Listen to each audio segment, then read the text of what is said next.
Hello there, YouTube. I am Necrostevo, the coach of the Victorian Shadows, and it is time for battle number 3 in stage number 1 of PPL NX. We've lost 2 battles. One of those was a 6-0. The other one lost to a very solid misplay.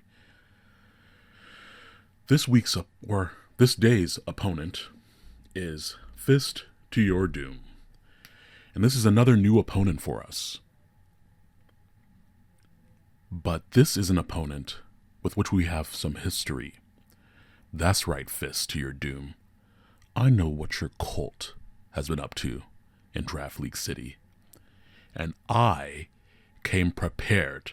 I see your team there. Annihilate, Zapdos, Glamora, Latias, Serena, Alamola, Heatran, Ribombee, Piloswine, and Munchlax. You really thought you could bring these goons here and tread on my turf? I think it's time that I actually do the friendship power-up thing. And, yeah. Let's just check some voicemails, shall we? Mr. Necro, Detective Striker here. Been a while. Heard you're taking part in this NX thing. Nasty business. Been doing some digging, and I found a little something that, might interest you. I'm sending it your way. Wanna know why?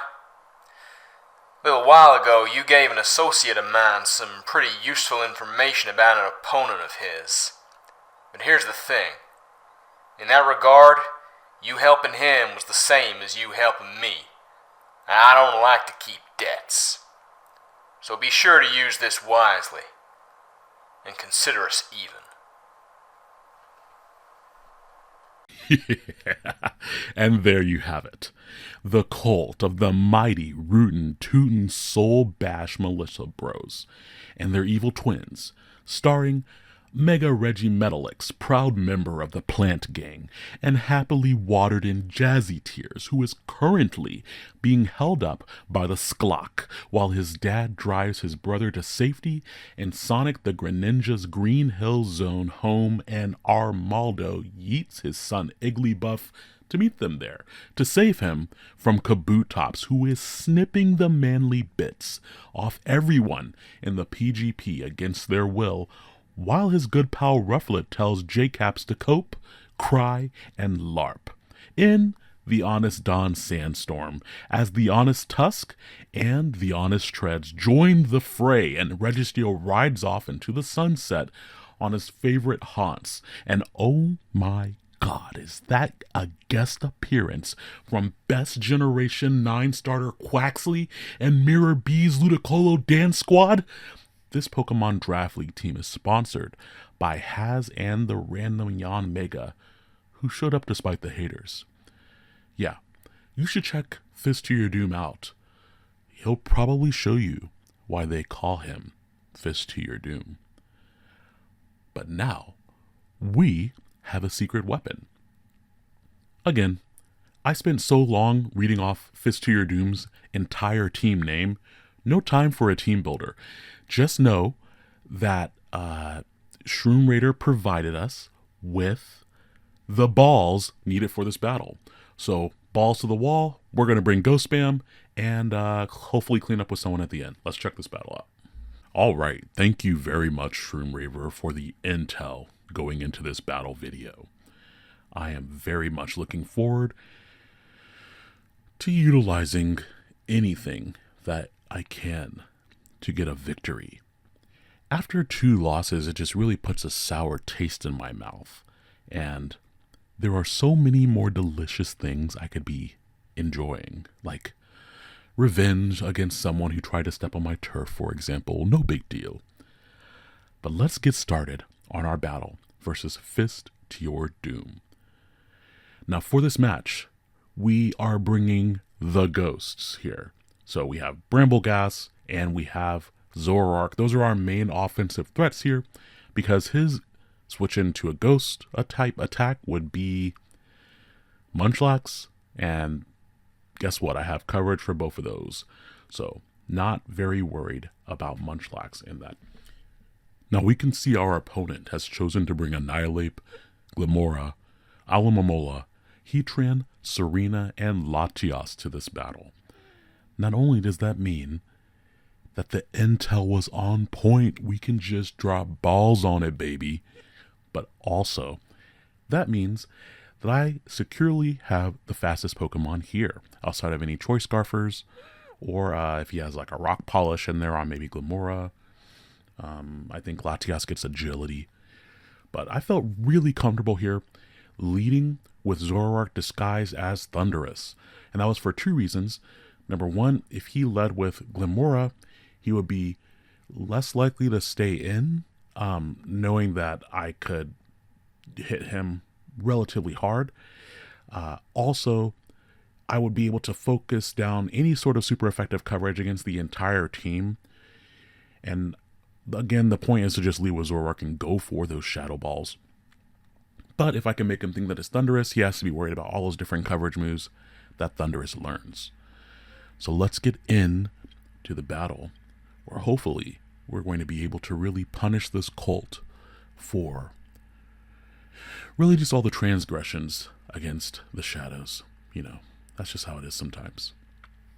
Now, Latias has the same base speed as Zoroark, and so if he's also max speed, I was max speed for this first interaction, then it's just a 50-50 coin flip. And I did end up winning that exchange, which means a single Shadow Ball drops him. And actually, he was going for a Draco Meteor, so if he had won that, he would have dropped my Zoroark immediately. But we take those 50-50s, especially after 50-50s that don't work out in our favor. Now, Heatran comes in here, and if it were a really specially bulky Heatran, then he could very easily take Shadow Ball. But if he happened to be an offensive Heatran, then I would need to know that early on, because that changes how I'm going to try to check it later.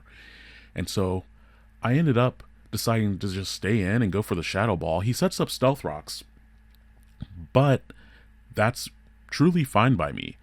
He gets up his rocks, and I get off very clean, half of his HP just cut away right there. And so he does decide to swap out here and bring in the nice Serena.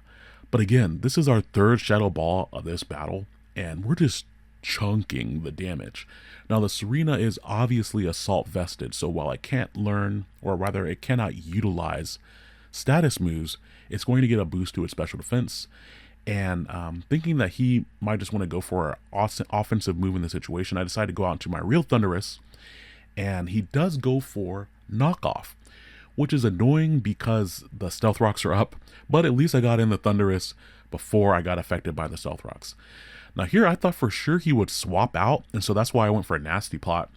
And he does switch, but he goes for U-turn, so not ideal, because now he gets to pivot out based off of what he thinks can outspeed my Thundurus. And my Thundurus was also very strongly invested into speed there. I had max special attack, max speed, timid on the Thundurus.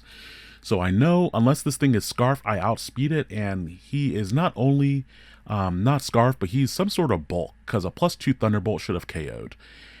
But since he did live, and I outsped, that means that my Zoroark outspeeds here, and so do several of my Pokemon, honestly. So I decided to go right back out into Zoroark here, and we don't need illusions for this situation. There's nothing to disguise. We're going to drop as many Ghost-type moves on this team as possible. So just raw, no illusion, straight up Zoroark, and we're going to just keep going for Shadow Ball. Now, I did consider going out into Weavile here, because that would also considerably have a lot of offensive pressure, but Weavile has protective pads this week. It does not have heavy duty boots, and so bringing it in unnecessarily is going to lose a lot of HP. He does go out to Heatran, and we see that Heatran drops to yet another Shadow Ball to the face, and this is a good litmus test for how I wanted this team to perform. And of course, I've been talking a lot about mentality lately. I had this battle when I was able to properly prep for it. Shout outs to the council. And I also had this battle when I was able to properly like take the time to breed and get everything set up for it. So not wanting Zoroark to take a knockoff, the very obvious Telegraph knockoff, I decided to go out to Toxicroak here because for what he has left, Toxicroak really helps check the Alomomola and the Serena. And figuring that he is going to swap out, I decided to go for Substitute. Now without Black Sludge, the Substitute is not nearly as useful because I'm not recovering my HP unless I use Drain Punch. But here I get a free Toxic on the Alomomola, which is fantastic. And it could get rid of it through a variety of different moves, but I didn't know if he had room to fit all those. He does surprise me with the coverage of Zen Headbutt. Now Alamomola's physical attack stat is actually better than its special attack stat, but I just wasn't expecting Zen Headbutt, but it does make sense because if he was just running water type moves, then my Toxicroak would wall him. So I do take the opportunity to go out into my Brambleghast, because if you continue to go for the Zen Headbutt or Wished or even went for a water type move, Brambleghast doesn't care about any of those, and I threaten him out with the Power Whip. And since he has up entry hazard in the Stealth Rocks, I can either take this time to remove it with Rapid Spin or get my own spikes up. We saw how little health the Primeape had, and so I was wagering that if I can get up a single layer of spikes when Primeape switches in, it will die. And if I leave my Brambleghast in here, that prevents the Serena from using Rapid Spin to get rid of the spikes. So even though he does heal Serena's HP, I do let it come in for free. In my mind, I was trading this for a dead Primeape in the... I keep calling it Primeape. This is an Annihilate. Put some respect on the ghost. This is the respectful ghost hour. Over here trying to fight my higher power. Good grief. Now, I do end up sacrificing Brambleghast to the knockoff here. But that means, again, Annihilate should be dead in the back.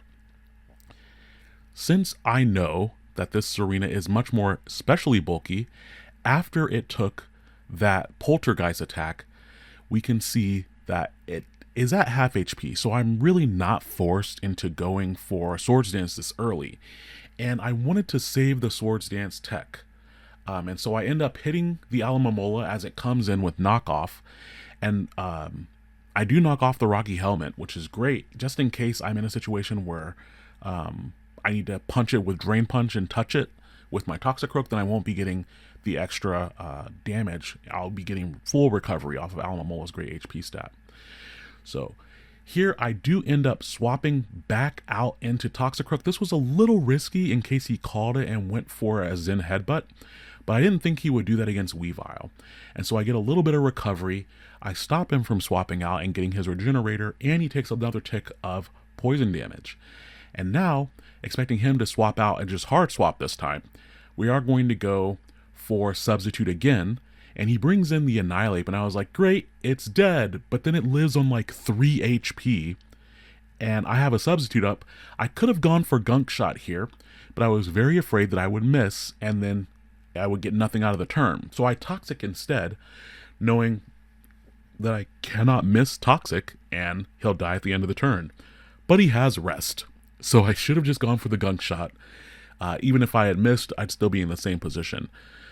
So that very much sucked there. But in my defense, I really thought that the Annihilate was dead on arrival because of the spikes. That is the only reason that I made those plays, because I thought he was in range of a single layer of spikes. So all that was for nothing, and I'm sorry, Brambleghast, I sacrificed you for no reason when I wanted to be throwing off more Poltergeist this battle. But the plus side of him going for Rest is that he's stuck asleep unless he has Sleep Talk, and so I'm bringing out Weavile just to get some nice offensive momentum going. But he also immediately swaps out to Glimmora as I swapped out to Weavile at the same time. Now we both get hurt by the entry hazards, and so that means I am faster unless he's Choice Scarfed. And here I was like, okay, is he going to go for the ground type move? Is he going to try to set up? Is he Meteor Beam? I don't know. But surprise, this is not regular Weavile. This is Zoroark once again. And I thought for sure that a Specs Shadow Ball was going to KO this Glimmora after a layer of spikes. So once again, he just has a little bit of bulk invested there. Most likely just trying to target down that speed stat and then jumping a little bit extra in HP. But that's okay. Now it's the real Weavile. And there's nothing that he can do about this because now I know that I'm faster because my Zoroark outsped it. Now with Weavile here, I can just go straight for the offensive move. It's really obvious that the Alomomola is going to come in afterwards, but I don't have any reason to not just KO Glimmora. And so I do take that KO on the Glimmora. He gets up Toxic Spikes as the Glimmora goes down because of the Toxic Debris ability. And in comes the Alomomola. Now previously, I have swapped out with Weavile in front of it, and I've also just knocked off. Here I was highly considering going out into Rhyperior, but I decided to stay in Swords Dance expecting him to either Wish or Flip Turn. We've seen Zen Headbutt, Wish, Flip Turn, and then an unknown final move. Now he does go for Wish here, but since I stayed in and I went for Swords Dance, I can very comfortably put him into range of the KO from the poison if I hit all 3 triple axles. I also could have gone for Knockoff, but that would be much less reliable damage. And unfortunately, I only get 1 hit on my triple axle as he easily flip turns out into the Serena. Now, Serena is here, and I don't really have a reason to predict here. I'm just going to knock out the Serena. That will make things much easier for Rhyperior in the back. And we do get our confirmation that his Serena had the Assault Vest there, which we do from the damage rolls earlier. So he does bring back in the Alomomola. And I was like, well, at least I'm going to get a little bit more chip damage on him with the knockoff because I'll be faster. But surprise, surprise, at least to me, Alomomola in this situation is actually carrying Aqua Jet. So he's able to pick off my Weavile before I'm able to do more damage. And this is between Icicle Crash just missing and Triple Axle only hitting once. And the council will tell you, when I do mocks, Triple Axle only hits once or twice for me. So this was my chance. I was like, okay, I'm going to try Triple Axle. We'll try it out. And it failed me because 2+2 Triple Axles hitting all of the hits would have KO'd the Alomomola. So just saying, very annoyed with that. Now here we are at the end game. I can go out to Rhyperior and I can take any hit from Alomomola and I can strike back. He still has his Annihilate in the back at basically full HP, but it's asleep and it's burned 1 sleep turn. Rhyperior comes out and gets poisoned by the Toxic Spikes, and I decide to go for Swords Dance thinking that he's going to want to go for Wish. Now he does actually just go straight for Aqua Jet, but yeah, that means that after the Swords Dance, Earthquake is going to finish him off, and his Annihilate has to get either some way to wake up here, or it has to get Sleep Talk, and if it Sleep Talks, it has to land on a move that's strong enough to KO Rhyperior and strong enough to KO Toxicroak. He's only burned 1 sleep turn. Now here, very, very surprised, he gets the Sleep Talk, and unfortunately for us, he clinches the Rage Fist. But it's not enough. Rage Fist is just not enough here. And the +2 Earthquake is able to clean up the battle. So we do finally take our first victory in the PPL NX here against FistToYourDoom. Oh man, that battle was intense. And there was a lot going on. And I'm very, very slightly, like my cape is just very slightly moist, but we managed to pull it off. And really, it's all through the power, not of friendship, no. The power of, I think, spite. Because I was just losing so much that I was just like, I have to win this or everyone is going to suffer. And so that's how it happened. Just one more time for the outro, I'm going to read FistToYourDoom's entire team name. This name has been built on over the eons of the FistToYourDoom's draft league approach. So Fist, thank you for the battle. And I look forward to fighting the cult of the mighty Rootin' Tootin' Soul Bash Militia Bros and their evil twins starring Mega Regimelatics, proud member of the plant gang and happily watered in jazzy tears, who is currently being held up by the Sklock while his dad drives his brother to safety, and Sonic in the Greninja's Green Hill Zone home, and Armaldo yeets his son Igglybuff to meet them there to save him from Kabutops, who is snipping the manly bits off everyone in the PGP against their will, while his good pal Rufflet tells J-Caps to cope, cry, and LARP in the Honest Don Sandstorm, as the Honest Tusk and the Honest Treads join in the fray, and Registeel rides off into the sunset on his favorite haunts, and oh my god, is that guest appearance from Best Generation 9 starter Quaxley and Mirror B's Ludicolo Dance Squad? This Pokemon Draft League team is sponsored by Haz and the random Yon Mega who showed up to spite the haters. Subscribe, and go check out FistToYourDoom. Thank you all for watching. Have a good night.